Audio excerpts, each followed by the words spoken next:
बेटी या ननंद में इतना फर्क आखिर क्यों? 5 मिनट पहले शांत दिख रहे मम्मी पापा फोन पर बात कर खुशी से चहकने लगे। डाइनिंग रूम में नाश्ता कर रहे अपने बहू और बेटे के पास आकर बोले, कल सुनीता आ रही है, अभी अभी फ़ोन पर बात हुई है। दामाद जी भी साथ आएंगे।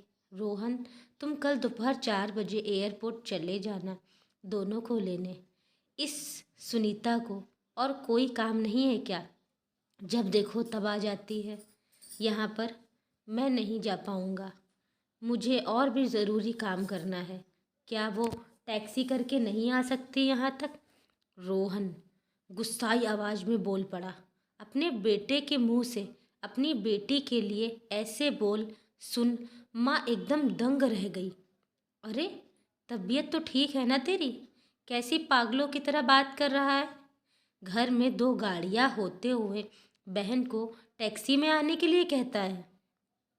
माँ बोली, रहने दो, मैं खुद जाकर ले आऊँगा अपनी बेटी को। करने दो उसे अपना काम। अभी सुनीता का बाप जिंदा है और मैं नहीं चाहता कि मेरी बेटी को उसके ससुराल वालों से ताने सुनने पड़े कि इकलौती बेटी होते हुए भी उसे लेने गाड़ी नहीं भेजी या उसके स्वागत में कोई कमी रह गई।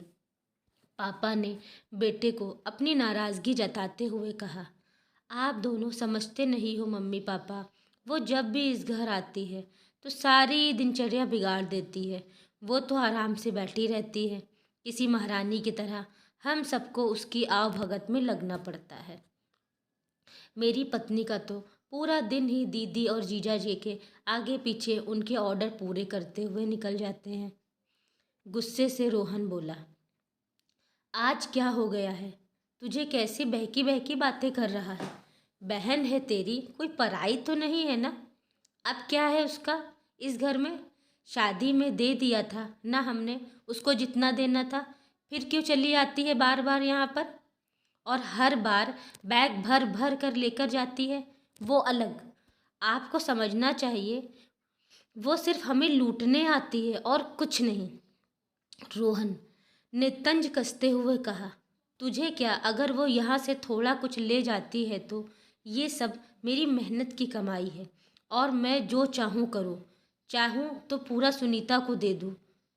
पापा गुस्से से लगभग कांपते हुए बोले। अब रोहन अपनी आवाज़ धीमी करते हुए बोला, मैं कहाँ कुछ नई बात कर रहा हूँ मम्मी पापा। मैं तो वही बोल रहा हूँ जो मैंने बरसों से बुआ के साथ होते हुए देखा है। आज अपनी बेटी के खिलाफ 2 शब्द क्या सुन लिए, आप तो गुस्से से लाल हो गए। ज़रा सोचिए, जब आप बुआ के साथ ऐसा व्यवहार करते थे तब दादी को कैसा लगता होगा। बुआ जो हम पर इतनी जान छिड़कती है, आपने कभी उनके और उनके ससुराल वालों के मान सम्मान के बारे में परवाह नहीं की।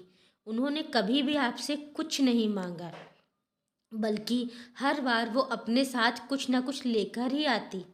लेकिन आपका व्यवहार कभी भी उनके साथ अच्छा नहीं रहा।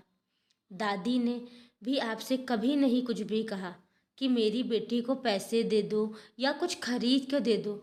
फिर भी दादी को आपके यहाँ इतनी भी परवानगी नहीं थी कि वो अपनी बेटी को कुछ दिनों के लिए अपने पास बुलाकर रहने दे।